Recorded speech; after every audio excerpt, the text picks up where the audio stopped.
SMT Nation, we back. Nation, we've got a development in the T-Mobile and WCO story.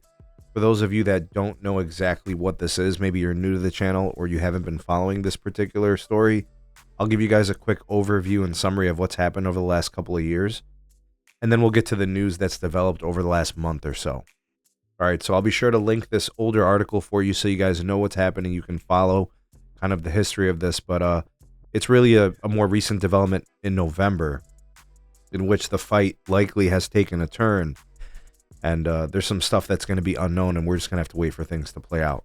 All right, so I'll link the article for you. It'll be in the description, and of course, ways to support the SMT in the description as well. Okay, so this dates back a couple of years. I think goes back to like 2020. There's a company, a holdings company, a spectrum holdings company known as WCO, which was owned, operated, founded by Gary Winnick, who has been fighting T-Mobile for a while now. It's been a couple of years. WCO is trying to own 2.5 gigahertz spectrum licenses. And the reason they want to own it is because it's valuable. And they want to own it because they can then sublease it to companies like T-Mobile. Now, what WCO has been trying to do is they've been trying to speak to, communicate with, negotiate with schools and other entities, churches that own the spectrum or have been using the spectrum and have been leasing the spectrum to T-Mobile. And so they're advising those companies on what they should do, or those churches and schools. They've also been negotiating with them, trying to do their own purchasing. And T-Mobile, for what it's worth, has been fighting WCO on those efforts. They don't want WCO owning and advising on that spectrum because it would likely force them to have to pay more for the access. It's really messy, and I'm not here to argue about who's right and who's wrong. I'm just looking at the developments that have happened. The most recent news is that the firm's founder, Gary Winnick, has passed seemingly unexpectedly. I'm not sure if he was ill or not. It's not really in my place to discuss this. Condolences and our thoughts to his family and their loss. But I think with his passing, he was the main fighter within all of this, right? He was kind of, the resistance to T-Mobile. And like I said, I don't know who's right or wrong, nor do I even really care all that much. Just from the telco space, it's important to the industry because T-Mobile would like to own those assets, or at the very least, they want to lease at an affordable price. Gary Winnick, it's perceived, was making that very challenging and difficult for T-Mobile, so he basically stood in their way.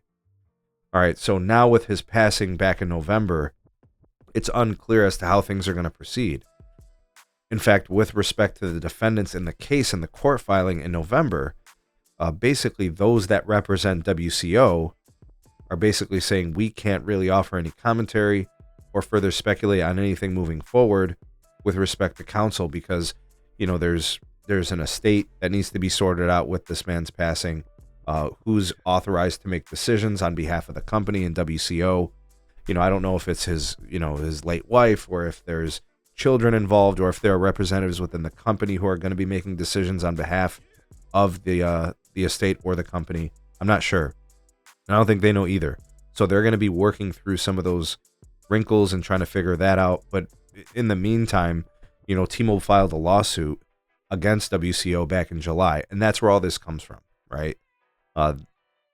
They believe personally, this is T-Mobile, that WCO is making sham offers to drive up pricing on the 2.5 gigahertz, so that way it makes things tougher on T-Mobile. Now, to me, it doesn't make sense for a company to just stand in T-Mobile's way. It makes more sense for them wanting to be their landlord, basically leasing the spectrum to T-Mobile at a price in which they profit, right? So it's messy, and this obviously is going to make it more difficult in the proceeding, right? What's going to happen in the next year? I'm guessing they're going to file for extensions and any legalities or litigation, with respect to the estate of Gary, what was his last name?